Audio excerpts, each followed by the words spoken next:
Assalamualaikum warahmatullahi wabarakatuh. Perkenalkan, saya Dinda Dwi Ratnasari dengan NIM A1520190160. Saya di sini ingin mensosialisasikan mengenai vaksin COVID-19. Seperti yang kita tahu, pada akhir tahun 2019 yang lalu, muncul virus baru yang berasal dari kota Wuhan, China. Virus ini menyebabkan infeksi pada saluran pernafasan pada manusia yang terjangkit. Virus ini dinamakan COVID-19 atau Corona.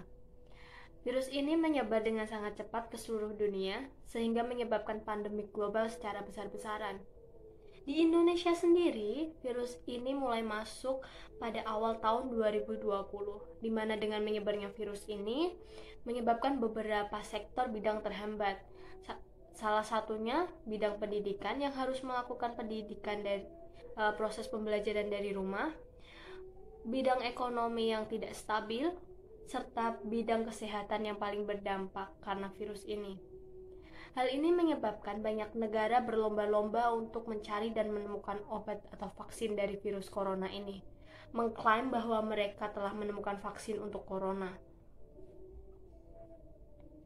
Menyebabkan munculnya informasi dan berita yang simpang siur mengenai penemuan vaksin tersebut, serta membuat menurunnya tingkat kepercayaan masyarakat pada informasi-informasi terkait. Baru-baru ini di Indonesia heboh terkait vaksin corona yang telah disalurkan ke beberapa daerah di Indonesia. Yang menjadi masalahnya adalah sebagian besar masyarakat merasa takut dan tidak percaya akan vaksin tersebut. Lalu bagaimana cara pemerintah dalam menyampaikan tentang vaksin ini? Tentu saja dengan melakukan sosialisasi lebih mendalam dan menyeluruh terkait vaksin tersebut agar tidak menimbulkan kesalahpahaman di dalam masyarakat. Target audience dari pensosialisasian mengenai vaksin COVID sendiri ini adalah kepada seluruh masyarakat Indonesia, baik dari seluruh kalangannya. Kemudian key message dari sosialisasi ini adalah agar penyaluran vaksin ini dapat merata hingga ke daerah-daerah terpencil, kemudian pensosialisasiannya dapat menjangkau hingga ke daerah-daerah terpencil dan kurang perhatian dari pemerintah.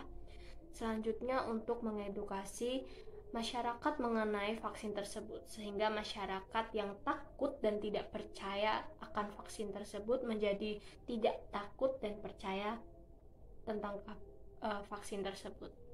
Pensosialisasian mengenai vaksin ini dapat dilakukan dengan cara merancang rencana secara kreatif, yaitu dengan menggunakan sosial media seperti Instagram, Twitter, Facebook, TikTok, dan lain sebagainya untuk mengedukasi masyarakat lebih lanjut mengenai vaksin COVID ini, serta melakukan sosialisasi dengan terencana yang dilakukan oleh kepala daerah sehingga pensosialisasiannya dapat merata.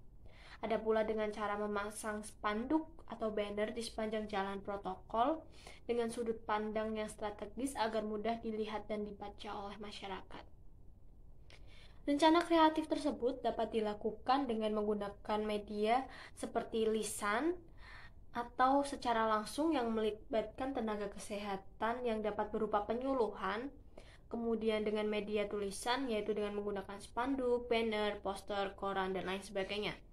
Dan yang terakhir menggunakan media sosial seperti Instagram, Twitter, Facebook, TikTok, dan lain sebagainya untuk mengedukasi masyarakat lebih lanjut. Sekian yang dapat saya sampaikan, semoga apa yang saya bahas tadi dapat bermanfaat. Terima kasih. Wassalamualaikum warahmatullahi wabarakatuh.